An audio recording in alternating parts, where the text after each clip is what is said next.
Bismillahirrahmanirrahim. Assalamualaikum warahmatullahi wabarakatuh. Waalaikumsalam warahmatullahi wabarakatuh. Alhamdulillahilladzi an'amana bi ni'matil Islam. Wassalatu wassalamu ala sayyidina Muhammadin khairil anam wa ala alihi wa ashabihi wa tabi'i ala dawam. Ashhadu an la ilaha illallah wahdahu la syarikalah wa ashhadu anna Muhammadan abduhu wa rasuluh la nabiyya ba'dah amma ba'du. Rabbish rahli sadri wa yassirli amri wahlul 'uqdatam min lisani yafqahu qawli. Amin amin ya rabbal alamin. Yang kami hormati Ustadz Imam Baihaqi selaku General Manager Dompet Duafa Hong Kong.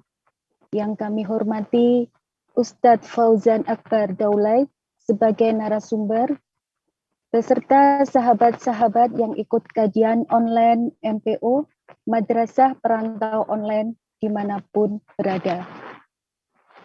Pertama-tama, marilah kita panjatkan puja dan puji syukur kehadirat Allah Subhanahu wa Ta'ala, karena dengan ridho Allah kita diberi kesempatan untuk melaksanakan acara pada siang hari ini, dan semoga kita dapat mengambil manfaat yang sebesar-besarnya. Amin ya rabbal alamin.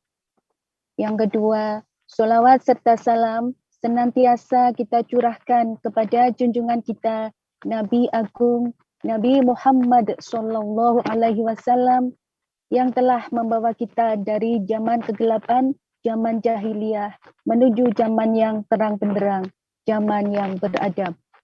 Dan semoga kita semuanya adalah umat yang akan mendapat syafaat baginda Rasul kelak di yaumil akhir. Amin, Allahumma amin. Saya sebagai pembawa acara akan membacakan susunan acara sebagai berikut. Acara yang pertama yaitu pembukaan. Acara yang kedua, pembacaan ayat-ayat suci Al-Quran. Acara yang ketiga, pemberian materi. Acara yang keempat, tanya jawab. Dan acara yang kelima, doa penutup. Sahabat jamaah online yang dirahmati Allah, mengawali rangkaian acara hari ini, marilah kita buka dengan membaca Ummul Kitab Suratul Fatihah. Ala hadiniyah wa ala kulli niyatin sholihah. Al-Fatihah. A'udzu billahi minasyaitonir rajim. Bismillahirrahmanirrahim. Alhamdulillahi rabbil alamin. Arrahmanir rahim. Maliki yaumiddin. Iyyaka na'budu wa iyyaka nasta'in. Ihdinas siratal mustaqim. Siratal ladzina an'amta 'alaihim ghairil maghdubi 'alaihim waladdallin. Rabbi ghfirli wa liwalidayya wa lil mu'minina amin. Ya rabbal alamin. Menginjak acara yang kedua, yaitu pembacaan ayat-ayat suci Al-Quran yang akan dibacakan oleh Ukhti Kartin. Untuk Ukhti Kartin, dipersilahkan.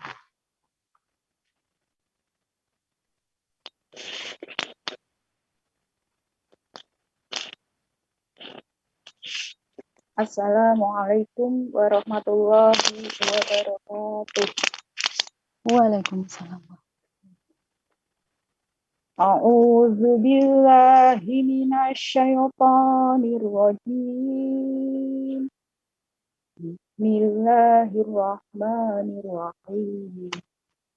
Lakinillahu yashhadu bima anzala ilaika anzalahu bi'ilmihi wal malaikatu yashhadun wa kafa billahi syahida.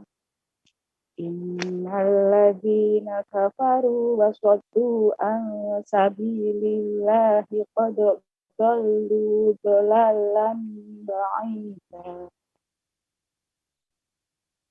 Innalladzina kafaru wa dhalamu lam yakunillahu liyaghfira lahum wa la liyahdiyahum tariqa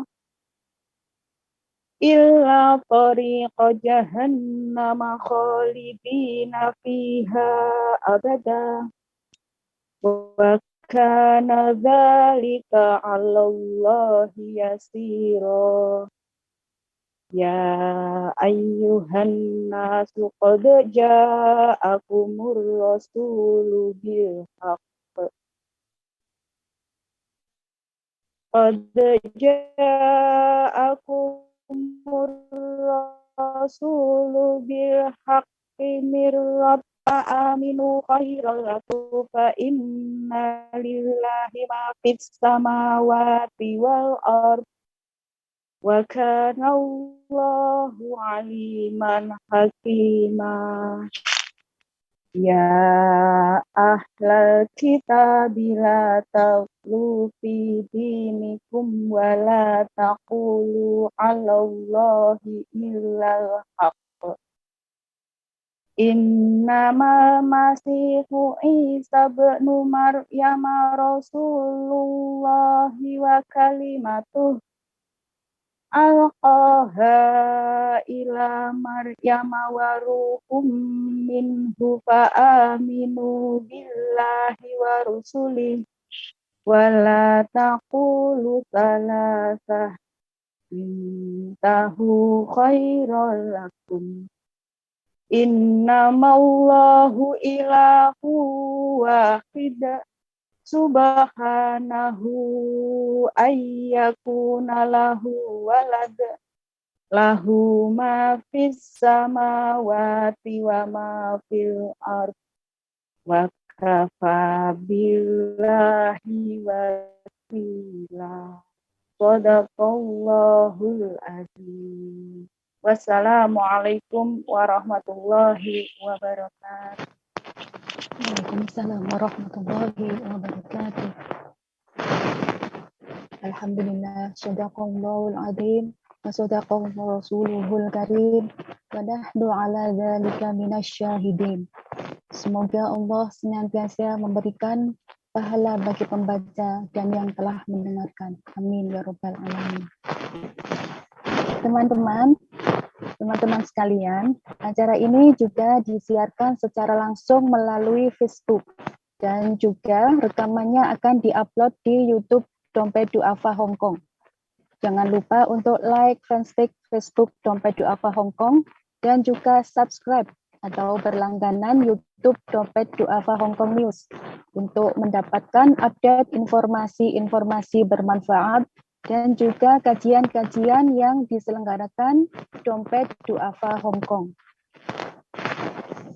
Baiklah, kita menginjak acara yang ketiga, yaitu yang merupakan acara inti, pemberian materi dengan tema beradab menghadap ilahi yang akan disampaikan oleh beliau, Ustaz Fauzan Akbar Daulay sebagai narasumber. Kepada Ustadz, kami persilahkan.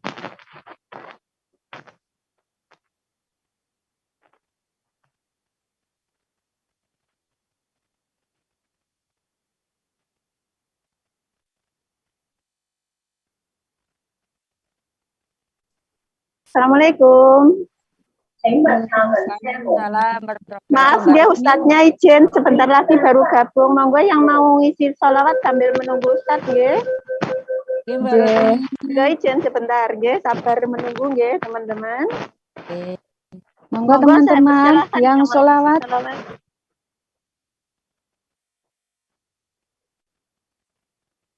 Ta'ala wabarakatuh.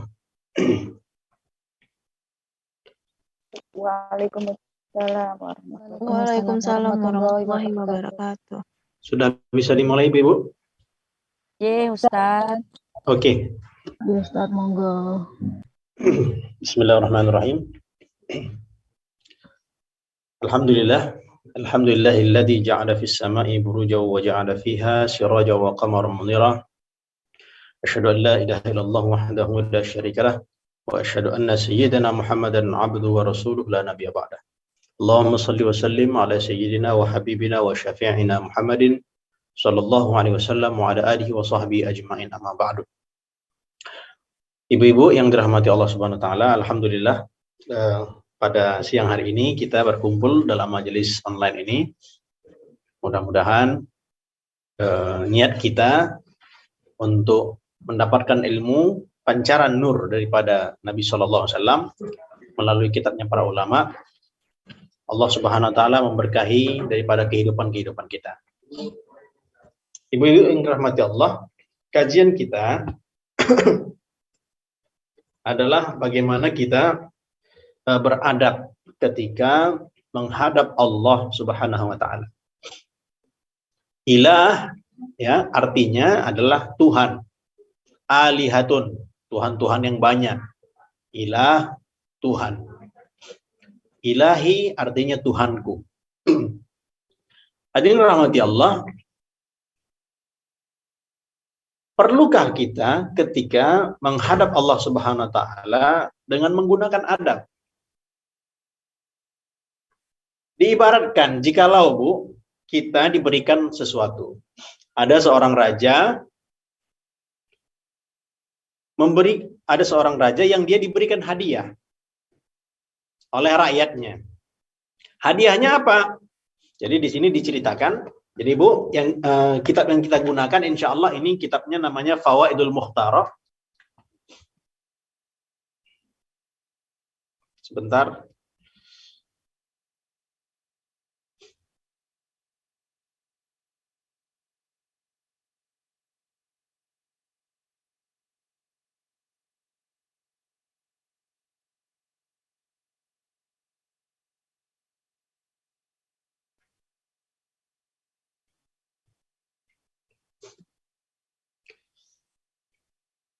Ibu sekalian yang dirahmati Allah, ini kitab yang kita gunakan namanya Fawaidul Mukhtarah.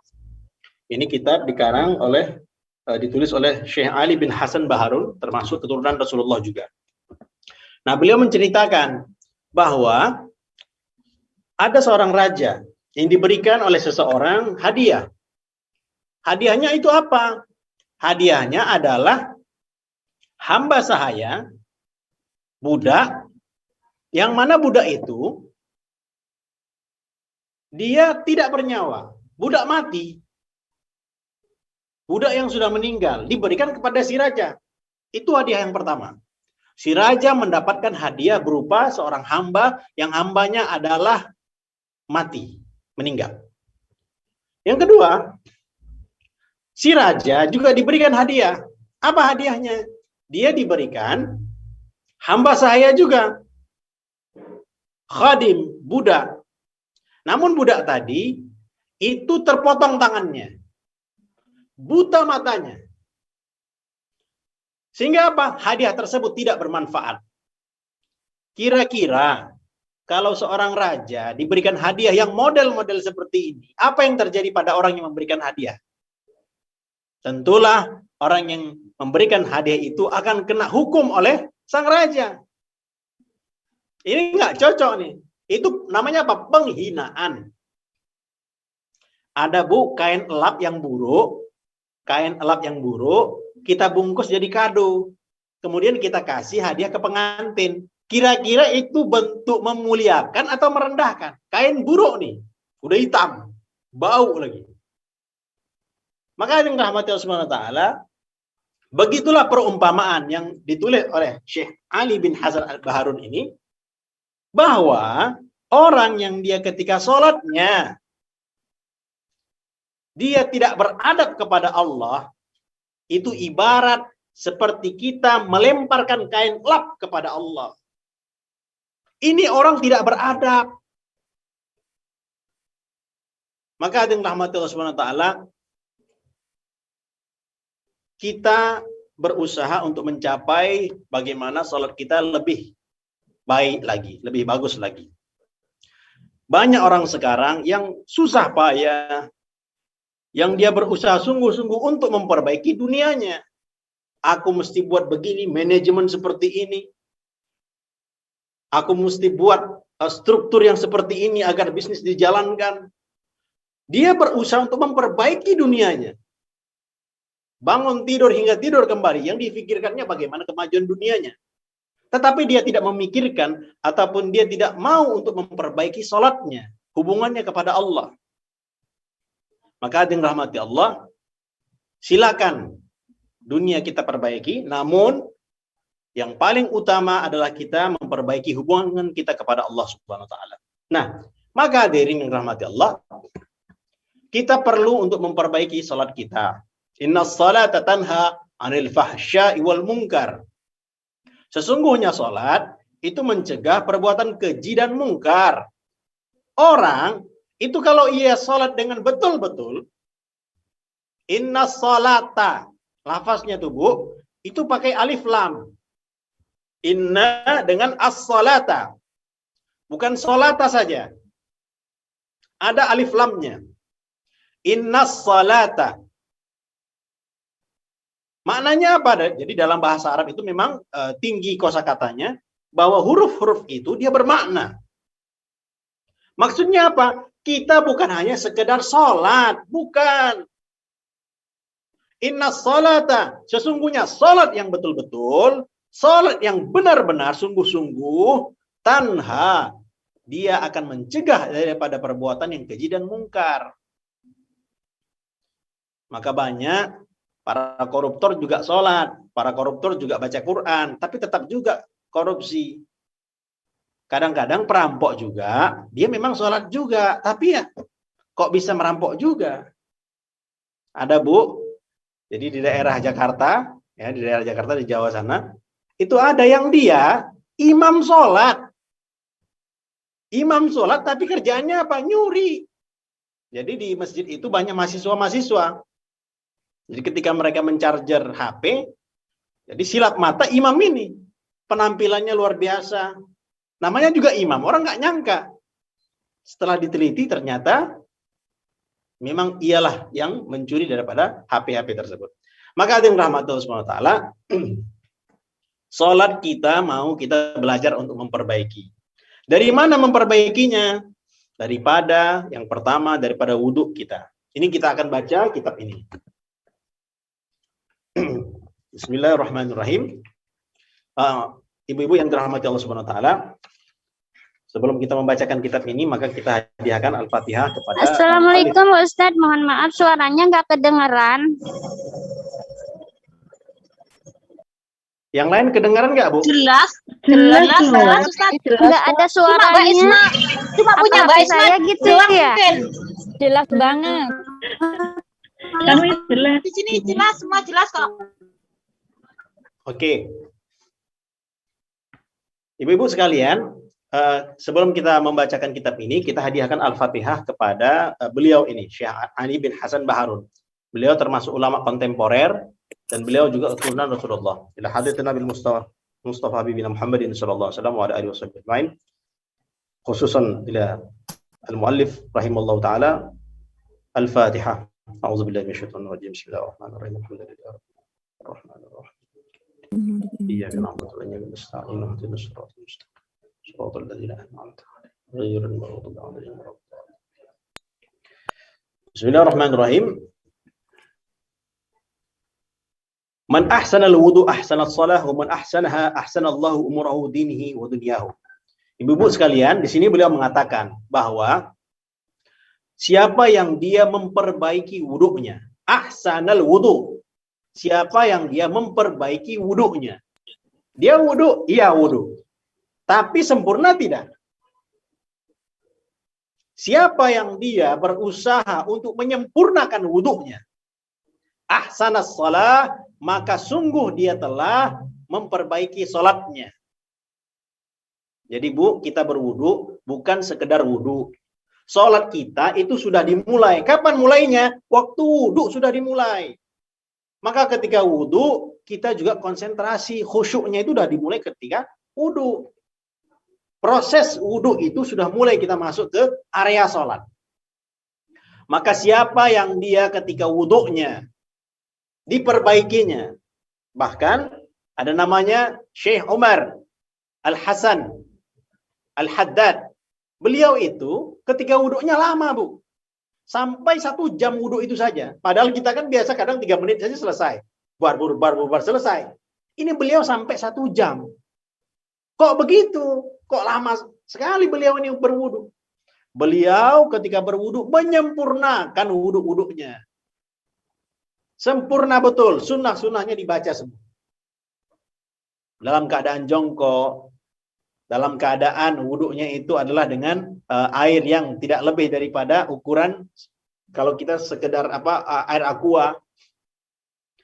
Nah, hadirin rahmati Allah Subhanahu wa taala, sampai begitu beliau karena ingin menyempurnakan sunnah-sunnah ketika wudhu. Jadi wudhu kita juga ada doanya. Apa di antaranya? Ketika kita membasuh wajah. Ya Allah, bayyid wajhi. Allahumma bayyid wajhi yauma tabyaddu wujuh wa taswaddu wujuh. Ini doa-doa di sekitar wudhu. Ya Allah, putihkanlah wajahku ketika nanti di akhirat ada orang yang hitam wajahnya, yang putih wajahnya. Jadi kita baca doa, Bu, ketika kita basuh wajah. Niat kita kan, bismillahirrahmanirrahim, sengaja saya berwudhu lillahi ta'ala. Udah, setelah itu baru kita baca yang kedua. Baca lagi doa ketika kita membasuh bacaan yang kedua. Kita membaca, ya Allah, putihkanlah wajahku ketika nanti di akhirat ada orang yang hitam wajahnya, putih wajahnya. Jadikan aku putih wajahnya, ya Allah. Basuh tangan, berikanlah aku, ya Allah, catatan amal. Ibu ini diusahakan, Bu, ini hafalkan saja poin-poin kata-katanya. Kalau wajah, putihkan wajah. Kalau wajah ini, ya Allah, putihkanlah wajahku. Kalau tangan, ya Allah, berikanlah aku catatan amal dengan tangan kanan. Ya, catatan amal itu kata kuncinya. Berikan catatan amal dengan tangan kanan. Jangan berikan catatan amal dengan tangan kiri. Tangan kanan berikan dengan catatan amal dengan tangan kanan. Tangan kiri jangan kau berikan dengan tangan kiri, Allah. Wajah, tangan kanan, catatan amal. Catatan amal jangan dengan tangan kiri. Ketika membasuh rambut, ya Allah, haramkan rambutku ini, kepalaku ini dari api neraka. Haramkan dari api neraka, kepala. Kemudian apa? Ketika kita membasuh telinga, ya Allah, jadikanlah aku orang yang mendengarkan perkataan yang baik. Dengar kata baik. Jangan engkau buat aku mendengar perkataan yang buruk. Ya Allah, ketika kita membasuh telinga kita, jadikanlah aku menjadi orang yang mendengarkan perkataan yang baik dan mengikutinya. Apa yang kita dengar, Bu, apa yang kita lihat, itu masuk dalam otak kita, dalam pikiran kita. Kalau kepala tadi, Bu, haramkan api neraka. Kepala haramkan api neraka. Telinga, jadilah pendengaran untuk mendengarkan perkataan yang baik dan mengikutinya. Bukan hanya dengar saja kita, Bu, tapi ngikut juga. Fayattabi'una ahsana. Kemudian kaki kanan, kaki kiri sama. Ya Allah, tetapkanlah aku sabbit qadami ala sirat, di titian sirat. Tetapkanlah kakiku. Jadi ketika melewati itu kita ditetapkan Allah sehingga sampai nanti menuju surganya Allah Subhanahu wa taala. Nah, itu ibu-ibu sekalian mengenai doa ketika wudu. Pakai bahasa Indonesia saja tidak ada masalah. Dalam hati kita ucapkan, ya. Ataupun kalau kita di luar daripada WC, silakan untuk kita baca. Yang kaki tadi, yang kaki. Ya Allah, tetapkanlah kakiku. Yang kaki. Oh, kaki. Ya Allah, tetapkanlah kakiku di atas jembatan Sirat. Ini, Bu, doa-doanya bukan hadis ya, bukan hadis, tetapi para ulama yang mengajarkannya. Sebab sholat kita itu agar koneksi kita terus mulai daripada wudhu kepada Allah Ta'ala. Itu poin pertama, Bu, ya, ketika kita wudhu. Kemudian di sini juga beliau menyampaikan di antara permasalahan ketika sholat, al-jahru bil qiraah bihaitsu yushawwisul musallin haram. Jadi, Bu, misalnya kita pulang ke kampung, di masjid itu adalah khusus dibuat untuk sholat. Tujuan pertama masjid itu dibuat adalah untuk sholat. Maka kalau ada orang yang sholat, ya, sholat fardu khususnya, maka janganlah kita itu membaca Al-Quran dengan keras. Misalnya sekarang ini kan jam 3 lah kita katakan, ya, sholat zuhur tadi, ya kurang lebih jam setengah 1, jam 1 sudah selesai sholat. Kita masih berada di masjid. Maka ketika kita membaca Al-Quran, mungkin kita itikaf di masjid tersebut, kita menunggu waktu asar, kita baca Quran. Nah, ada orang yang datang ingin menunaikan sholat zuhur, musafir misalnya. Maka Bu, yang tadi kita membaca Al-Quran dengan suara yang keras tadi, itu kita perlahankan. Kita menghargai orang yang sholat, sehingga kita biarkan dia untuk sholat. Mengapa? Sholat itu dia mau konsentrasi. Imam Ghazali, beliau memasukkan syarat kekhusyukan itu di dalam kesahannya sholat. Siapa yang sholatnya tidak khusyuk, itu tidak sah menurut Imam Ghazali. Kan bahaya kita mengganggu sholatnya. Maka ketika kita membaca Al-Quran dengan tadi yang biasanya suaranya keras, maka kita perlahankan. Maka hadirin, sama juga dengan zaman sekarang. Kalau kita bunyi HP misalnya, HP kita bunyi, ini contoh kasusnya di masjid dulu, di masjid dahulu, ya. Kita sedang sholat berjamaah, HP kita bunyi, HP kita bunyi. Nah, maka ya, kalau memang HP tadi bisa untuk dijangkau tangan kita, mungkin di kantong baju yang di sini, kan tangan begini, mungkin ada di sini ataupun di kantong sebelah.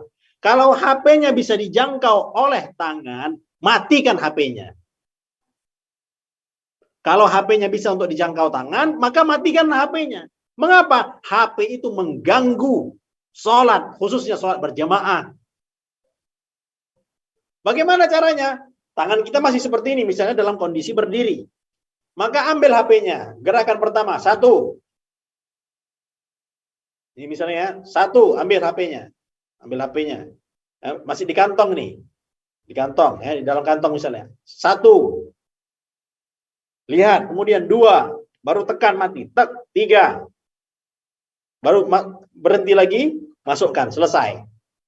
Intinya apa? HP-HP yang hidup, walaupun kita sholat sendirian, itu matikan kalau bunyi. Jangan sampai full kita biarkan. Orang anggap, oh mantap betul ya ibu nih, ya. Sholatnya khusyuk betul. Tak terdengar lagi dia suara HP. Padahal suaranya suara dangdut, Bu. Keluaran terbaru pula suara dangdutnya. Kan gawat ini, Bu. Mengganggu satu masjid. Maka siapa yang hidup HP-nya dimatikan. Tadi membaca Al-Quran saja. Yang ada orang sedang sholat. Itu kita perlahankan suara kita. Jangan sampai sholatnya mengganggu. Bacaan Quran kita mengganggu dia. Bagaimana dengan suara HP? Yang suaranya keras lagi, ringtone-nya pun keras juga. Kan? Mengganggu ketentraman sholat orang-orang.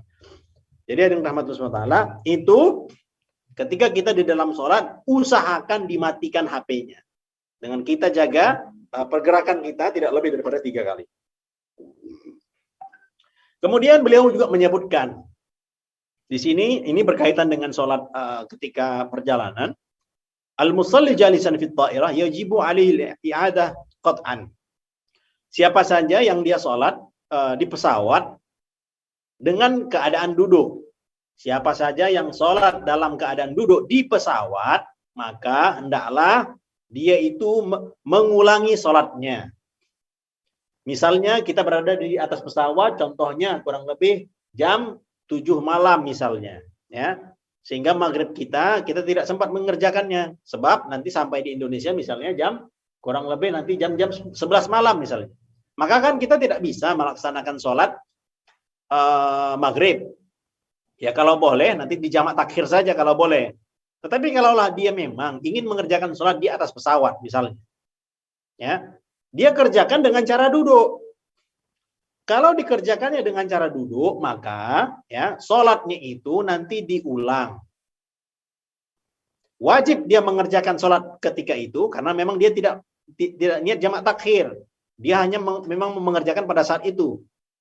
Maka sholatnya ketika sholat maghrib itu yang dikerjakan dengan duduk, sholatnya sah. Namun ketika nanti di darat, dia mengulangi. Namanya sholat i'adah. Bukan sholat qadha, Bu ya, tapi i'adah. Mengapa? Karena sholatnya tadi sudah sah. Tapi dia laksanakan dalam keadaan duduk. Hanya saja syarat-syaratnya tidak terpenuhi secara sempurna. Itu kalau sholat di atas pesawat dalam keadaan duduk. Namun kalau di atas pesawat, dia mampu untuk berdiri, dia mampu untuk ruku dan sujud secara sempurna. Nah, di situ dia boleh. Ada pendapat yang mengatakan sah sudah sholatnya ketika di atas pesawat. Ada yang memang mengatakan, ulama itu mengatakan bahwa sholatnya hendaklah juga diulangi ketika nanti di darat. Seperti itu permasalahan mengenai sholat di kendaraan. Dicantumkan beliau. Nah, itu yang rahmati Allah SWT. Kemudian di sini beliau juga menyebutkan fadlus sholat. Sholat itu bukanlah benda yang biasa. Sholat itu hadiah. U'tiya Rasulullah lailatul mi'raj salatan. Nabi itu beliau diberikan hadiah oleh Allah. 3 hadiah ketika Mi'raj. Nabi diberikan Allah 3 hadiah ketika Lailatul Mi'raj, ketika beliau bertemu dengan Allah. Jadi Bu, tidak ada manusia yang mampu bertemu dengan Allah Subhanahu wa taala. Bahkan para nabi sekalipun, kecuali hanya Rasulullah. Dan beliau bertemu dengan Allah zahiran wa batinan. Nampak langsung, jelas. Secara zahir dan secara batin. Nabi Musa ketika ingin bertemu dengan Allah Subhanahu wa taala, itu beliau belum mampu untuk bertemu Allah. Sehingga apa? Pingsan, baru hanya cahayanya Allah, nurnya Allah. Kondisi beliau belum mampu untuk berhadapan dengan Allah. Namun hadirin rahmati Allah, jasadnya Rasulullah bukan jasad biasa. Rohaninya Rasulullah bukan rohani biasa. Beliau mampu bertemu dengan Allah secara langsung. Maka ketika itu beliau diberikan hadiah. Apa hadiahnya? 3. 1. U'tiya salawatil khamsi. Beliau diberikan sholat 5 waktu. Bu, ketika Nabi itu bertemu dengan Allah, itu rasanya lezat sekali. Segala bentuk kelezatan di surga nanti. Segala bentuk kenikmatan yang didapatkan seorang yang beramal saleh nanti di surga, itu kalah dengan kenikmatan bertemu dengan Allah. Kita bertamu ke rumah orang, tapi kita nggak ketemu dengan siapa pemiliknya. Kita dikasih makan, dikasih tempat yang enak, bukan hanya sehari 2 hari, bertahun-tahun kita dibebaskan untuk menempati tempat tersebut, dikasih rumah, bahagia, makanan enak, pelayannya ada semua. Tapi kita nggak ketemu siapa yang memberikan kenikmatan itu kepada kita. Niscaya kita akan sangat rindu. Mana ya? Maka yang rahmati Allah SWT, Nabi Muhammad SAW, ketika beliau bertemu dengan Allah, lezatnya dahsyat. Hilang semua kenikmatan dunia. Kenikmatan puncak nanti di surga adalah bertemu dengan Allah Subhanahu wa taala. Radiyatan mardiyah, Allah ridho dengan kita. Itu kenikmatan tertinggi. Oh Ustadz, nanti saya mau bidadara lah, bidadara. Kalau laki-laki kan nanti dapat bidadari. Ada nggak nanti bidadara? Karena pening udah nengok, melihat laki-laki di dunia ini busuk semua. Ya Allah, aku nanti mau bidadara. Ada nggak nanti bidadara ya? Kira-kira ya? Hadirin rahmati Allah SWT, di surga semua yang kita inginkan ada. Terserah daripada keinginan kita masing-masing. Namun kenikmatan yang bersifat duniawi itu sangat rendah nilainya. Kenikmatan yang paling besar adalah bertemu dengan Allah Subhanahu wa taala. Itu yang sangat-sangat dirindukan oleh ahli surga. Maka hadirin rahmati Allah, Nabi bertemu dengan Allah lezat sekali. Maka hadirin rahmati Allah, orang-orang yang dekat dengan Allah mengatakan bahwa ketika Nabi SAW beliau Isra dan Mi'raj itu bertemu dengan Allah, khataba maulahu, berbincang-bincang dengan Allah. Ahabban Nabi alla yakhruja min tilkal hadrah. Ketika beliau berbincang-bincang dengan Allah, Nabi itu sangat-sangat merasa kelezatan. Nggak mau untuk pulang. La yakhruju min tilkal hadrah. Nggak mau keluar daripada tempat itu. Sebab apa? Wajadahu min lazzatil musyahadah. Sangat lezat bertemu dengan Allah. Pancaran sinarnya Allah Subhanahu wa taala lezat. Maka karena Nabi sallallahu alaihi wasallam beliau sangat-sangat merasakan kelezatan tersebut, Allah mengatakan, "Al-halah allati syahidtaha al-an aj'aluha laka fis shalah." Wahai Muhammad, kelezatan yang kamu dapatkan sekarang itu aku letakkan di dalam salat. Kamu sekarang kan merasakan lezat bertemu dengan aku. Itu kelezatan itu terus aku tetapkan. Di mana? Di dalam salat. Maka dengan rahmati Allah, Nabi SAW beliau menyabdakan, capek ketika beliau berperang, capek beliau ketika berdakwah, letih. Namun beliau mengatakan kepada Bilal, "Ya Bilal, arihna bis salah." Wahai Bilal, istirahatkanlah kami dengan sholat. Sebab beliau hobinya sholat. Kelezatan yang didapatkan ketika Mi'raj itu, beliau dapatkan juga ketika sholat. Maka letih-letih berperang, letih-letih berdakwah. Ketika beliau sholat, Allahu Akbar. Lezatnya itu beliau dapatkan kembali. Wa ju'ilat qurratu 'aini fis shalah. Aku diletakkan kelezatan mataku, kelezatan jiwaku fis shalah, di dalam salat. Maka dengan rahmat Allah Subhanahu wa taala, dan itu adalah kenikmatan bagi orang-orang yang dekat dengan Allah Subhanahu wa taala. Ini cita-cita kita. Ini jadi cita-cita kita.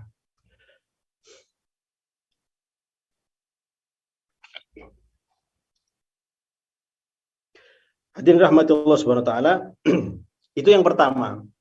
Nabi sallallahu alaihi wasallam beliau mendapatkan hadiah salat. Jadi salat bukanlah merupakan satu kesusahan.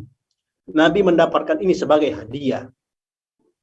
Maka ibu-ibu yang mampu untuk salat dengan tepat waktu, diusahakan, minta pada Allah, "Ya Allah, aku belum mampu untuk salat dengan tepat waktu. Bantu aku untuk salat dengan tepat waktu. Saat ini ya Allah, aku masih menjamak salatku. Lembutkanlah hati majikanku agar aku diizinkan untuk sholat, untuk menghadapmu dengan sempurna, wahai Allah. Hatinya di tangan Engkau, wahai Allah." Kita sungguh-sungguh, Bu. Dan Allah melihat kesungguhan kita. Jikalau kesungguhan kita kepada Allah, kita wujudkan dengan hati kita, maka Allah akan buka daripada kesusahan-kesusahan ketika kita beribadah kepada Allah Subhanahu wa taala. Hadirin rahmati Allah, itu yang pertama. Jadi, sholat merupakan hadiah, bukan merupakan kesusahan. Kalau kita masih merasakan sholat berupa kesusahan, maka yang bermasalah adalah kolbu kita. Yang bermasalah adalah hati kita. Yang bermasalah adalah diri kita. Bukan sholatnya yang bermasalah, tapi diri kita. Diri kita yang penuh dengan kesalahan-kesalahan, yang mungkin belum bersih daripada dosa-dosa. Maka kita minta pada Allah dan belajar terus-menerus untuk belajar untuk sholat. Karena sholat adalah hadiah daripada Allah untuk kita. Kemudian dirahmati Allah, yang kedua, ketika Mi'rajnya Nabi SAW, beliau diberikan juga adalah akhir daripada surat Al-Baqarah. Lillahi ma fis samawati. Ya, daripada akhir surat Al-Baqarah itu adalah hadiah daripada Allah, daripada lillahi ma fis samawati ila akhir. Itu biasanya dibaca untuk penjagaan, Bu. Silakan ibu-ibu mengamalkannya setelah sholat subuh dan sholat maghrib. Akhir surat Al-Baqarah daripada ayat lillahi ma fis samawati wa ma fil ardh. Kemudian yang ketiga, ghufira liman lam yusyrik billah. Yaitu Allah Subhanahu wa taala menetapkan siapa yang dia tidak memusyrikkan Allah, siapa yang dia Islam, siapa yang dia tidak berpaling daripada agama Allah Subhanahu wa taala, maka Allah mengampuninya. siapapun seorang muslim itu, penjahat, penzina, pembunuh, selagi masih ada kalimat Allah di dalam hatinya, tidak pernah terucap daripada lisannya. Ustadz, ada yang teman saya menikah dengan non muslim, tapi menikahnya itu ya karena menikah saja, nggak pernah semenjak menikah dia tidak pernah untuk sholat, dia tidak pernah berzakat, dia tidak pernah untuk melakukan baca Quran, nggak ada semuanya. Gimana itu Ustadz kira-kira? Ada yang rahmati Allah, nahkumu bil zawahir. Kita kalau memandang orang-orang seperti itu, kita pandang secara zahirnya. Orang yang seperti itu, kita pandang baiknya. Selama dia ketika dalam hidupnya tidak pernah mengucapkan kalimat kekufuran, dia tetap dihukumi sebagai muslim. Jadi, walaupun dia hanya masuk Islam karena mungkin pernikahannya, tetap nanti wafatnya, meninggalnya, dikuburkan sebagai seorang muslim. Sebab dia tidak pernah mengucapkan kalimat kufur. Jadi hadirin rahmati Allah, Islam adalah hadiah daripada Allah untuk kita. Apalagi diri kita, keluarga kita, itu adalah orang-orang yang muslim. Nah, hadirin rahmati Allah subhanahu wa ta'ala, Nabi SAW beliau berpesan ketika akhir hayat beliau, as-salah, as-salah, 3 pesan beliau juga. Pertama, hendaklah kamu jaga sholat. Yang kedua, hak orang-orang yang membantu kamu. Jadi dulu kan ada hamba sahaya. Janganlah kamu berikan mereka beban yang lebih berat. Jangan sampai kita mempekerjakan orang lain itu dengan beban yang melebihi daripada kekuatannya. Dan yang ketiga pesan Nabi, an-nisa fa innahunna awanun fi aidikum. Jadi jagalah perempuan. Itu pesan beliau. Kemudian hadirin rahmatullah subhanahu wa ta'ala, awwalu ma yuhasabu bil 'abdu yaumal qiyamah as-shalah. Jadi nanti ketika hari kiamat yang dicek pertama kali salat kita. Jikalau salat kita betul, baik, yang lain akan berpengaruh. Salat, ibu-ibu sekalian, itu berasal daripada lafaz silatun. Salat itu berasal daripada kata juga silatun. Artinya apa? Hubungan. Kita koneksi kita, hubungan kita dengan Allah, kalau kita melaksanakan sholat, berarti kita membuat koneksi dengan Allah. Kalau kita tidak membuat koneksi dengan Allah, maka terputuslah. Siapa yang tidak sholat, berarti dia tidak membuat koneksi dengan Allah. Hingga hidupnya berantakan. Orang-orang yang tidak sholat, biasanya hidupnya berantakan. Maka hadirin rahmati Allah SWT, berusaha kita untuk memperbaiki sholat kita. Nah, kemudian kana salaf idza jaa ila ahadihim talibul ilmi yu'allimahu awalan kayfiyatas salah bil fi'li. Orang-orang salaf terdahulu, para ulama-ulama, itu mereka jikalau ada orang yang datang kepada mereka untuk belajar salat. Ada orang yang belajar kepada kita untuk belajar apa yang mesti diajarkan pertama kali. Awalan kayfiyatas salah bil fi'li. Kita mengajarkan sholat dengan cara fi'al, perbuatan. Jadi ibu-ibu sekalian, kita terus belajar. Jangan sampai kita, Bu, tidak tahu, tidak hafal apa itu rukun-rukun sholat. Rukun sholat itu mesti lengket di sini. Rukun sholat. Apakah bacaan-bacaan yang wajib ketika sholat? Itu mesti lengket. Ada berapakah bacaan yang wajib ketika sholat? Ada 5. 1 takbir. Yang kedua Al-Fatihah. Yang ketiga membaca tahiyat. Yang keempat adalah membaca sholawat. Yang kelima adalah salam. Ini Bu, 5 ini mesti betul bacaannya. Kalau surat setelah Al-Fatihah, kalau silap-silap kita, qul ya ayyuhal kafirun terbalik-balik, itu tidak membatalkan sholat. Tapi kalau 5 bacaan ini silap, takut-takut sholat kita nggak beres, nggak diterima. Kebanyakan orang ketika tahiyat, dia hafalannya waktu kecil saja. At-tahiyatul mubarakatus sholawatut thayyibatu lillah. At-tahiyatul katanya. Padahal lafaznya bukan at-tahiyatul. At-tahiyatul. At-tahiyatul. Itu nanti ibu-ibu coba lagi dibuka nanti buku tuntunan sholatnya. At-tahiyatul. Itu dia. Bukan at-tahiyatul. Itu hafalannya waktu kecil TK dulu masih ingat. Itu saja dibawa terus. Padahal silap bacaannya. Nah, ada yang rahmati Allah. 5 bacaan itu termasuk sholawat dan salam.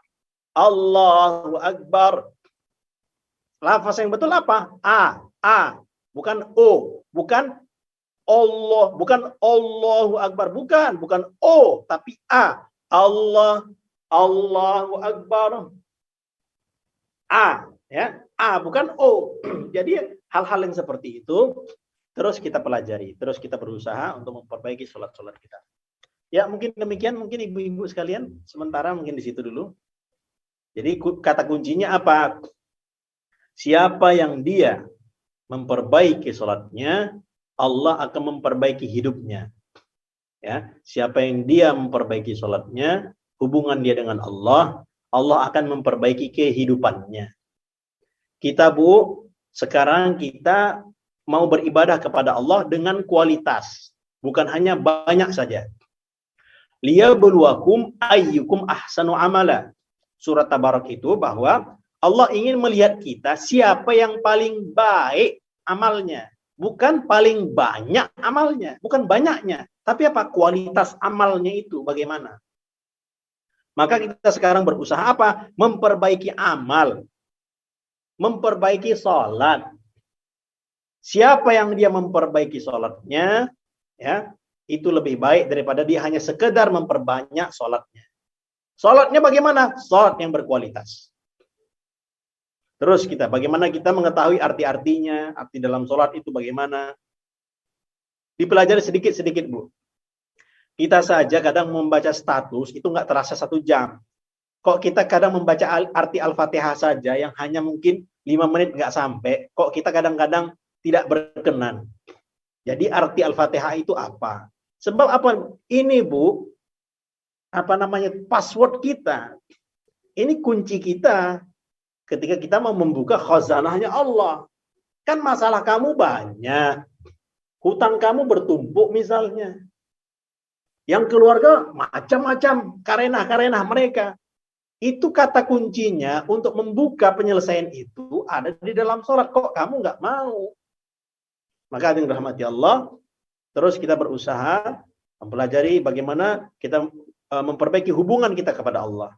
Mudah-mudahan Allah melihat hati kita, kalbu kita, dan memberikan kelezatan. Sebagaimana dulu Allah memberikan kelezatan itu pada Nabi, kita diberikan Allah juga kelezatan seperti itu. Demikian ibu-ibu sekalian, mudah-mudahan bermanfaat. Ya, silakan Bu kira-kira. Assalamualaikum Pak Ustaz. Assalamualaikum. Waalaikumsalam warahmatullahi. Silakan Bu. Ya Pak Ustaz, saya mau bertanya, tadi kan juga sholatnya ada di atas pesawat. Ulang Bu. Ketika kita sholat di pesawat dengan cara, nah nanti setelah turun, maksudnya sudah turun dari pesawat kan harus mengulangi dengan sholat iyadah ya, sholat iyadah. Ya, sholat mengulangi. Ya, saya mau tanya itu niatnya bagaimana Pak Ustaz? Apakah sesuai dengan sholatnya yang waktu di atas pesawat tadi atau ada doanya yang lain lagi gitu Pak Ustaz? Sengaja saya sholat, contoh sholat zuhur. Sengaja saya sholat zuhur i'adah lillahi ta'ala. Bacaannya tinggal ditambah i'adah. Mengulangi karena Allah Ta'ala. Tambah i'adah saja. Sudah cukup. Jadi tadi sholatnya tidak bermasalah Bu ya, hanya saja memang jadi bukanlah satu beban, nanti jangan jadikan sebagai beban, tetapi itu merupakan kita tambahan amal untuk kita. Tapi diusahakan siapa yang sholat di safar ya, usahakan kalau boleh tidak sholat di kendaraan. Sholatnya nanti diusahakan, nanti dipelajari lagi bagaimana jamak takdim dan jamak takhir, itu sebaiknya, bukan sholat di atas pesawat. Ya, bukan sholat di atas kereta api, tapi sholatnya nanti di bawah saja, itu lebih baik. Tapi kadang-kadang kalau keadaan misalnya sholat subuh misalnya, kan itu kita tidak bisa untuk takhir ataupun takdim. Maka pada saat itu kita buat seperti itu tadi. Sholat di atas pesawat dengan keadaan duduk, dengan seadanya, nanti di bawah, nanti tinggal diulangi lagi. Seperti itu Bu. Terima kasih Pak Ustaz atas penjelasannya. Assalamualaikum. Alhamdulillah. Assalamualaikum Ustadz, saya mau bertanya. Iya, silakan Bu. Ustadz, apa perbedaan daripada adab dan akhlak? Karena ada suatu Ustadz yang kita dengar ceramahnya bersama gitu, itu berbicara bahwasanya adab itu lebih mulia daripada ilmu gitu. Nah, itu ada yang nyeletuk di belakang itu saya masih ingat tapi nggak tahu mbaknya siapa karena kan jamaah itu beda-beda. Oh, berarti kita mending sopan daripada menuntut ilmu ya gitu. Jadi disalahartikan gitu Ustaz. Jadi saya mohon penjelasannya apa perbedaan dari adab dan akhlak. Terima kasih Ustaz. Ya. Adab, ya, ada yang memang membedakannya, ada juga yang menyamakannya. Biasa tuh, itu hanya istilah bahasa saja, ya. Kadang nanti misalnya seperti kereta api di Medan kereta api itu adalah sepeda motor. Nanti kalau ketika di Jawa kereta api. Jadi ya, itu hanya istilah biasa saja. Jadi al-adabu huwal akhlak. Ada yang memang menyamakannya. Adab itu adalah akhlak. Namun hadirin rahmatus wa ta'ala, poin pentingnya ya, itu sebetulnya bukan merupakan perbedaan yang besar, tapi poin pentingnya adalah ketika kita belajar adab itu sudah termasuk akhlak. Akhlak itu biasanya berkaitan dengan bersifat agamis kalau dikatakan, karena akhlakun bahasa Arab. Adab itu kata sebagian orang itu bahasa Indonesia, jadi kita sopan saja, lebih baik dibandingkan menuntut ilmu. Tidak begitu maksudnya. Jadi adab dengan akhlak itu al-adabu huwal akhlak, sama saja. Itu hanya istilah bahasa Indonesia saja. Sama seperti insya Allah. Insya Allahnya kalau orang Indonesia pakai insya, pakai S dengan Y, insya Allah. Kemudian ada tulisan Dr. Zakir Naik, insya Allah, pakai SHA, insya. Mana yang betul, mana yang betul? Itu tak perlu diperdebatkan, karena itu ejaannya ejaan bahasa Inggris, insya Allah pakai SHA. Kalau yang kita di Indonesia pakai SYA, nggak ada masalah, sama saja. Hanya saja ketika kita pakai yang pakai SHA itu, ketika di Indonesia orang mungkin kurang nyaman, ya sudahlah pakai seperti bahasa kita ya pakai bahasanya adab. Nanti kalau mungkin bahasa Arabnya pakai akhlak, ya itu tidak ada masalah. Begitu Bu. Jazakallah khair Ustaz. Ustaz ada satu lagi Ustaz. Sebentar lagi kan memasuki bulan Ramadan. Terus itu yang saya tanyakan, apabila zakat saya atau zakat mal saya itu saya berikan ke saudara jauh yang membutuhkan, itu boleh tidak Ustaz? Terima kasih. Ya. Zakat, apalagi ya zakat mal juga diusahakan memang orang-orang terdekat dahulu. Sama juga zakat fitri ya, zakat fitrah itu orang-orang di kampung terlebih dahulu. Itu yang paling afdol seperti itu, yang dekat-dekat. Sebab salah satunya juga untuk kita bersilaturahmi. Kita menguatkan hubungan kita dengan masyarakat sekitar.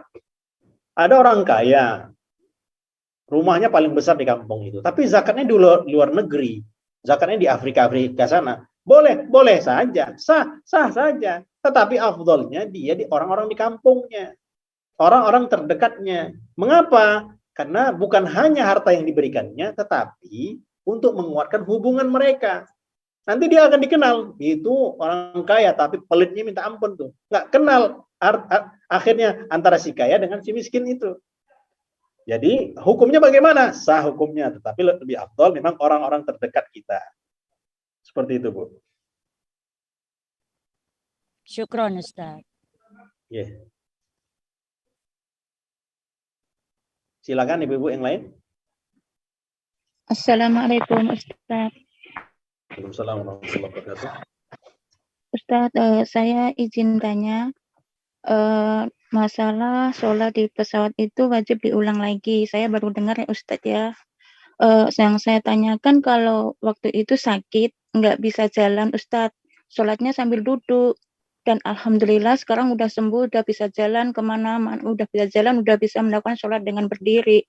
Yang saya tanyakan yang waktu sakit itu apa wajib diganti lagi atau cuma dalam pesawat itu aja Ustaz? Makasih. Dia sakitnya itu di pesawat gitu?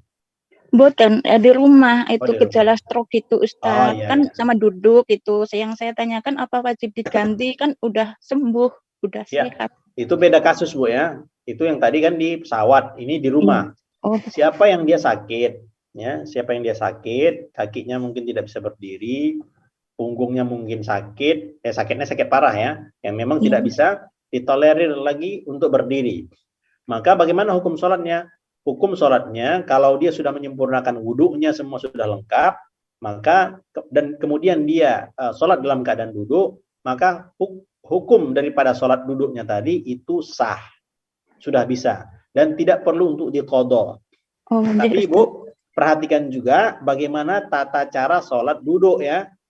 Jadi orang yang dia mampu untuk berdiri, tetap dia wajib untuk berdiri.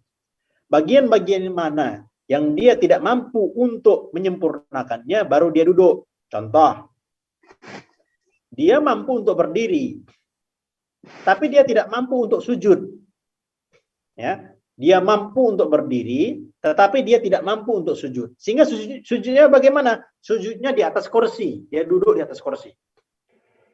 Maka dia nggak boleh langsung duduk saja dari awal hingga akhir, nggak boleh. Tetapi bagaimana? Dia sholat Allahu Akbar, takbirnya berdiri, baca sampai habis. Ya, ketika rukuknya, baru dia duduk karena dia tidak bisa menyempurnakan untuk rukuknya itu kecuali dengan duduk. Baru dia duduk, baru rukuk. Kemudian dia bangkit lagi, baru dia sujudnya itu lebih rendah daripada rukuknya tadi.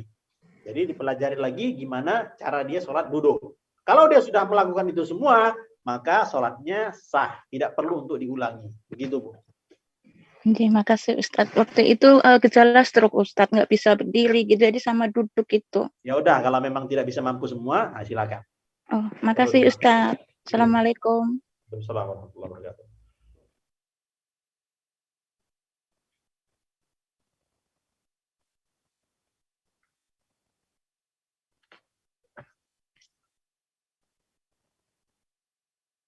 Ya, cukup mungkin Bu.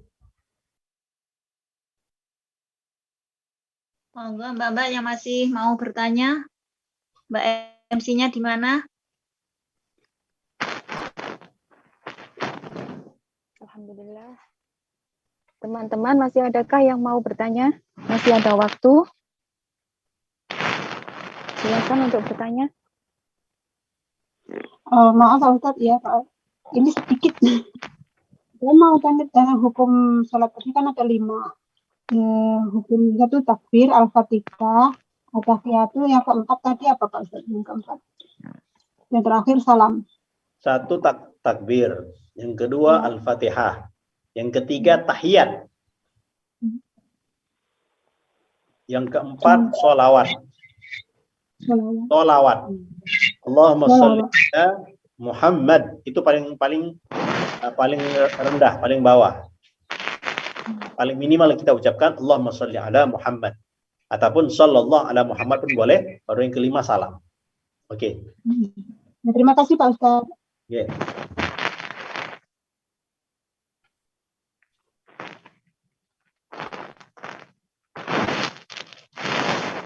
Teman-teman yang lain?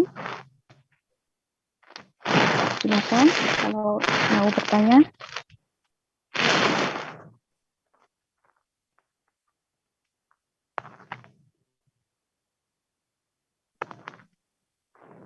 Assalamualaikum Ustadz, izin bertanya. Ya, silakan Bu. Kemarin kan temen ada yang tanya gini, ada masalah dengan penyakit apa itu kista, katanya kan setiap hari itu ngeluarin darah sedikit-sedikit gitulah. Itu kalau mau sholat itu misalnya pas mau wudhu itu misalkan dibersihkan dulu, terus apa itu misalnya dikasih kayak pembalut kecil gitu, terus tetap sholat, apakah diperbolehkan atau tidak, atau menunggu sampai darah itu bersih atau selesai, tapi itu bukan darah haid, katanya itu darah penyakit gitu loh. Ya. Ya, siapa yang berpenyakit ya darahnya selalu keluar, maka wajibnya hanya ketika waktu sholat saja. Dia nanti Bu, wajibnya dia berwudu ketika mau sholat. ya. Ketika dia mau sholat, baru dia nanti berwudu. Baru dia berwudu. Nah, ketika dia berwudu itu, sebelum berwudu, maka hendaklah dia membersihkan darahnya. Dibersihkan dulu walaupun masih keluar. Kemudian diletakkanlah itu kapaskah atau pembalut dan sebagainya. Nah, baru dia melaksanakan sholat. Nah, walaupun darahnya terus mengalir ketika di dalam sholat, darahnya dima'fu. Sama juga dengan orang yang salisul baul, orang yang dia kencingnya terus menerus. Ada saja yang menetes misalnya. Sama juga, maka dia wajibnya wudu adalah ketika masuk waktu sholat. Ya, masuk waktu sholat baru dia wajib untuk berwudu. Dibersihkannya, kemudian baru diletakkanlah pembalut dan sebagainya, baru dia sholat. Untuk satu sholat, ya, untuk satu kali wudu adalah untuk sekali sholat. Kalau dia di dalam safar misalnya, dia mau menjamak sholat zuhur dengan asar. Karena dia 2 kali sholat, ya, maka dia 2 kali juga membersihkannya. Kalau dia 2 kali sholat, 2 kali juga dia membersihkannya. Karena 2 kali, karena kan dia mau jamak. Nah, kalau dia mau sekali saja, berarti untuk 1 kali sholat. Jadi tadi Bu, kembali ke pertanyaan tadi, dia boleh untuk menggunakan cara membersihkannya tadi, kemudian dia sholatnya sudah sah. Ya, begitu Bu. Jadi tidak perlu harus mandi besar dulu, enggak nih. Berarti sholatnya tetap sah nih. Ya, karena darahnya istihadhah, bukan darah haid. Nggih. Bukan darah haid. Nggih, terima kasih Ustaz.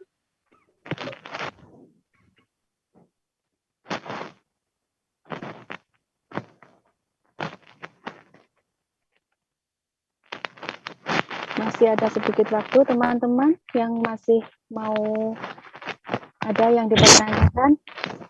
Ya, Assalamualaikum Pak Ustadz. Waalaikumsalam warahmatullahi wabarakatuh. Izin bertanya Ustadz, tapi ini di luar tema Ustadz. Monggo. Begini, seandainya orang tua kita, baik ayah atau ibu sudah meninggal. Nah, selagi hidupnya mungkin ibu kita itu pernah bolong-bolong puasanya, sholatnya gitu. Nah, kita sebagai anaknya itu selain dari kita memberi sedekah buat almarhumah itu apa yang harus kita kerjakan Ustadz? Terima kasih. Assalamualaikum. Oke, mengenai sholat ya, sholat dan puasa. Kalau ibu tahu, pertama puasa dulu. Kalau puasanya ibu tahu berapa jumlahnya, silakan ibu qodhokan. Kalau puasanya ibu tahu jumlahnya berapa, silakan diqodhokan. Jadi niatkan, kalau mungkin puasa Senin Kamis, diniatkan untuk orang tua. Bagaimana dengan sholat? Memang ada ulama yang berpendapat untuk sholat hadiah, tetapi intinya Bu, karena kita pun kadang-kadang tidak tahu jumlahnya berapa, sebaiknya bagaimana? Ibu beramal banyak-banyak, hadiahkan untuk orang tua.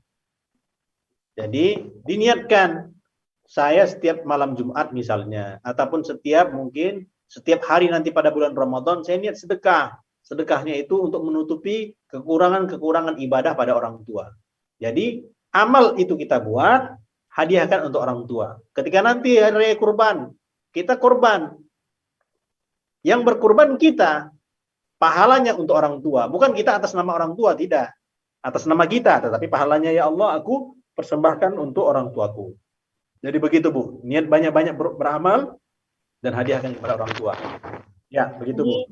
Matur suwun sangat Ustadz. Matur suwun. Assalamualaikum.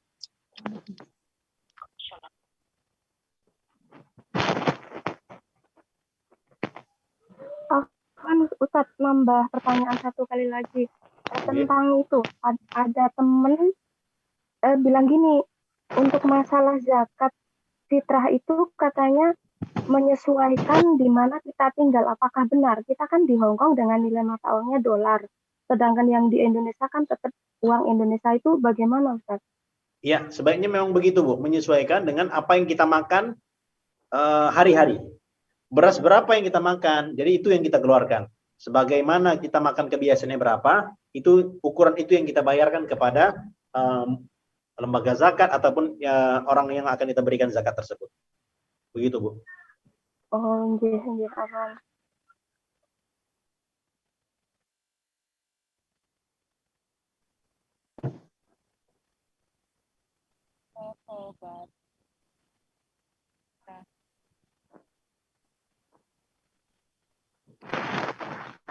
Sudah semua teman-teman? Ibu, coba dibuka mic-nya, Bu. Siapa Bu? Ervina. Coba dibuka mic-nya, Bu, kalau yang mau bertanya. Sudah. Ya, oke, baru buka. Gini kedengaran. Oh, pantesan. Assalamualaikum Ustadz. Ya. Saya mau bertanya, apabila kita sedang sholat dan merenungi dosa-dosa kita, terkadang kita kan bisa menangis, bahkan keluar air ingus. Itu apa yang harus kita lakukan, Ustadz? Terima kasih. Dia menangis tapi yang keluar air ingus, Bu, ya. Ya, menangis air mata juga keluar lah, terus air ingus juga keluar. Kalau air mata biasanya kalau kita biarkan kan jatuhnya ke sajadah atau ke ruko. Sedangkan air ingus itu kan kalau kita lap nanti terlalu banyak gerakan dan kita ngelapnya pakai apa gitu kan, saya bingung. Kalau nggak dilap kita menghadap Allah, maka kok ya. Jawabannya. Ingus yang keluar dilap. Cara ngelapnya bagaimana? Ya. Kalau kita begini, ya, kita kan pakai mukena. Udah pakai mukena itu saja langsung. Pakai jilbab, lap terus. Caranya bagaimana? Ini pertama, ya. Kemudian letakkan ke hidung. Letakkan ke hidung. Terus ini kan udah berhenti nih, sudah berhenti. Berhenti dia, kemudian lap. Baru turun lagi. Itu jadi gerakan-gerakan yang seperti itu tadi kita angkat. Ya, kita angkat. Ini baru dihitung sekali. Ini sekali nih. Sekali. Kemudian kita lap. Tek. Sekali juga itu hitungannya. Karena kita berhenti. Baru kita turun sekali juga. Kecuali kalau dia itu lebih dari 3 kali. Bisa dipahami kira Bu, ya? Paham. Terima kasih Ustadz. Dan ada satu lagi Ustadz. Apabila kita terbiasa menghafalkan Al-Quran misalnya, terus saat itu kita sedang mencuci barang-barang najis misalnya dari minyak babi atau babi, itu bekas-bekas makanan yang dimasak dari babi, itu gimana hukumnya Ustadz? Terima kasih. Hukum apanya nih Bu?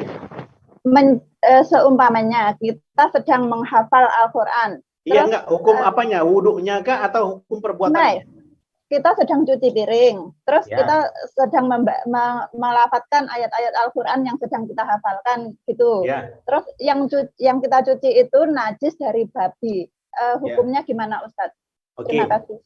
Berarti hukum perbuatan membacanya kan gitu Bu? Iya, yang kita sedang mencuci barang najis babi itu.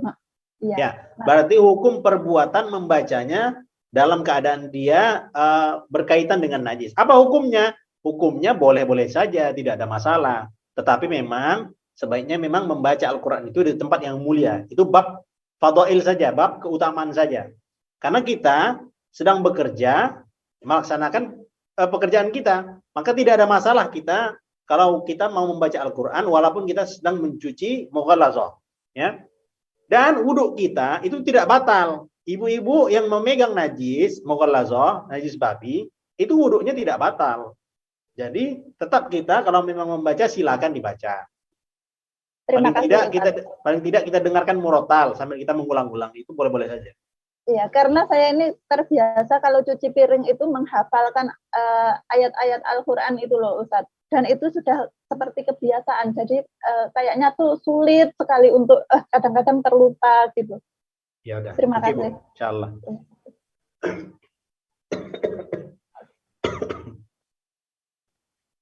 Ya, cukup mungkin Bu.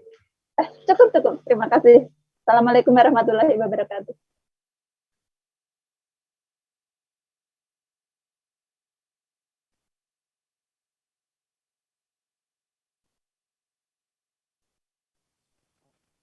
Ustadz, kalau masih ada waktu, ada titipan pertanyaan Ustadz dari teman sebelah. Dia nggak mau tanya. Ya, belum ditutup lagi nih Bu. Iya, dia itu dia dari Hong Kong pulang ke Indonesia, tapi calonnya itu seorang yang penganut Muhammadiyah gitu, seperti Muhammadiyah lah istilahnya, saya nggak tahu nganut apa. Cuman si mbaknya perempuan itu dan keluarganya itu sangat kejawen sekali. Jadi apa-apa itu dikait-kaitkan dengan harus harinya yang bagus, harus ininya. Tapi laki-lakinya enggak. Jadi itu selalu bertabrakan Ustadz. Dan dia bilang kalau bapak ibunya itu selalu apa-apa dikait-kaitkan dengan kejawen, itu adalah bid'ah. Itu apakah benar Ustadz? Terima kasih. Iya. Itu berarti permasalahan pemahaman saja. Jadi silakan Ibu yang mungkin ada jodohnya yang Muhammadiyah kah, ada yang NU, silakan saja. Tetapi memang pernikahan itu kan memang mencocokkan bukan hanya pernikahan antara si laki-laki dengan perempuan, tapi pernikahan antara dia juga dengan keluarganya. Nah, orang-orang yang dia mempercayai kejawen itu ya hari-hari itu perbuatannya memang salah. Memang kita katakan perbuatan itu bid'ah. Kalau tidak hari Rabu, Jumat, kalau tidak hari Jumat Kliwon nikah nanti bahaya nih. Kalian tidak cocok nih menurut daripada apa namanya Bu? Tanggal-tanggal itu? Penanggalan Jawa itu apa namanya? Neptu Ustadz. Ya. Neptu kelahiran, ya pasaran. Kalau tidak sesuai dengan Neptu tadi itu, maka nanti nggak cocok ini pernikahannya. Nanti akan cepat cerai dan sebagainya. Itu tidak boleh dipercaya. Itulah sebetulnya memang perkara yang tidak diridhai Allah Ta'ala. Hari kapan saja oke, tidak masalah. Bulan Muharram banyak yang mengatakan nggak boleh kita nikah di bulan Suro. Itu tidak begitu. Nah tadi tinggal permasalahan. Jadi kalau dia mau menikah, memang itu tidak perlu untuk dipercayai. Tapi untuk orang-orang seperti ini, ya, hendaklah si laki-laki lah yang kalau boleh nanti dia bagaimana mungkin komunikasinya yang lebih baik. Jangan apa-apa dikatakan semua bid'ah. Karena tidak semuanya bid'ah itu adalah sesat, tidak begitu pemahamannya. Kalau dia mau belajar lagi, nanti bisa dikompromikan itu. Bisa dikompromikan. Kalau dia mau silaturahmi lebih baik, dia mungkin komunikasi lebih baik, nanti insya Allah mudah-mudahan hati orang tuanya pun akan luluh juga insya Allah. Tinggal komunikasi saja itu Bu. Ya. Alhamdulillah waktunya sudah hampir selesai. Kami ucapkan terima kasih kepada Ustadz Fauzan Akbar yang telah menyampaikan ilmu beliau. Mudah-mudahan kita semua dapat mengamalkan apa yang sudah disampaikan oleh beliau dan mudah-mudahan bermanfaat bagi kita semuanya. Amin. Allahumma amin. Dan semoga beliau yang sudah menyampaikan ilmunya dapat pahala kebaikan yang berlipat ganda. Amin. Amin. Untuk acara selanjutnya yaitu doa penutup, doa bersama yang akan dipimpin langsung oleh beliau Ustadz Fauzan. Monggo Ustadz. Alhamdulillah minasyaitonirrajim. Bismillahirrahmanirrahim. Alhamdulillahirabbil alamin. Wassalatu wassalamu ala asyrafil anbiya'i wal mursalin wa ala alihi wa sahbihi ajma'in. Rabbana zalamna anfusana wa illam taghfir lana wa tarhamna lanakunanna minal khasirin. Ya Allah, ya Tuhan kami, ampunkanlah dosa-dosa kami ya Allah. Ampunkanlah kesalahan-kesalahan kami ya Allah. Dosa-dosa keluarga kami ya Allah, teman-teman kami, masyarakat kami, umat Islam seluruh alam ya Allah. Ya Allah, bantulah kami untuk memperbaiki salat kami ya Allah. Bantulah kami untuk memperbaiki hubungan kami kepada Engkau ya Allah. Bantulah kami ya Allah untuk memperbaiki amal-amal kami ya Allah. Ya Aziz, Ya Ghaffar, Ya Hayy, Ya Qayyum. Sebagaimana Engkau berikan kelezatan salat kepada Rasulullah SAW, berikanlah kami kelezatan itu juga ya Allah. Kami senang melaksanakan salat, hobi kami adalah salat, hobi kami beramal kepada Engkau ya Allah. Ya Allah, jauhkanlah kesenangan kami pada selain daripada perkara yang Engkau sukai ya Allah. Jauhkanlah ya Allah kesukaan kami kecuali hanya dalam ketaatan kepada Engkau ya Allah. Berikanlah kelezatan dalam kami membaca Al-Quran, dalam kami berzikir kepada Engkau ya Allah, melebihi kesenangan-kesenangan kami daripada yang lain ya Allah. Ya Aziz, Ya Ghaffar, Ya Hayy, Ya Qayyum. Pada hari ini kami berkumpul ya Allah, kami belajar bersama ya Allah. Ridailah kami ya Allah. Perbaikilah ya Allah hubungan kami kepada Engkau, hubungan kami kepada keluarga kami, pasangan kami, anak-anak kami, masyarakat kami ya Allah. Bantulah urusan-urusan kami ya Allah. Kami tidak pandai untuk mengatur diri kami, tak pandai untuk mengatur keluarga kami. Namun ya Allah, gerakkanlah hati-hati kami untuk taat kepada Engkau ya Allah. Rabbana la tuzigh qulubana ba'da idh hadaitana wa hab lana min ladunka rahmah innaka antal wahhab. Rabbana atina fid dunya hasanah wa fil akhirati hasanah wa qina adzaban nar. Subhana rabbika rabbil izzati amma yasifun wa salamun alal mursalin. Alhamdulillahi rabbil alamin. Demikian Ibu-ibu sekalian yang boleh saya sampaikan. Minta maaf jika ada kekurangan. Mudah-mudahan Allah Subhanahu wa taala memberkahi majelis kita. Assalamualaikum warahmatullahi taala wabarakatuh. Waalaikumsalam warahmatullahi wabarakatuh. Terima kasih Ustaz. Terima kasih Ustaz. Terima kasih. Untuk Ini yang untuk teman-teman yang masih ada pertanyaan yang mau dipertanyakan, mohon maaf nggih karena waktunya juga terbatas. Jadi penjenengan bisa menghubungi di nomor 52982419. 52982419 ke nomor Dede nggih untuk konsultasi online. Selanjutnya saya sebagai pembawa acara mohon maaf jika ada kekurangan dan kesalahan kata. Hadanallahu wa iyyakum ajma'in. Wassalamualaikum warahmatullahi wabarakatuh. Waalaikumsalam warahmatullahi wabarakatuh. Monggo saya mawon undur diri sampai ketemu. Monggo Bu. Waalaikumsalam warahmatullahi wabarakatuh.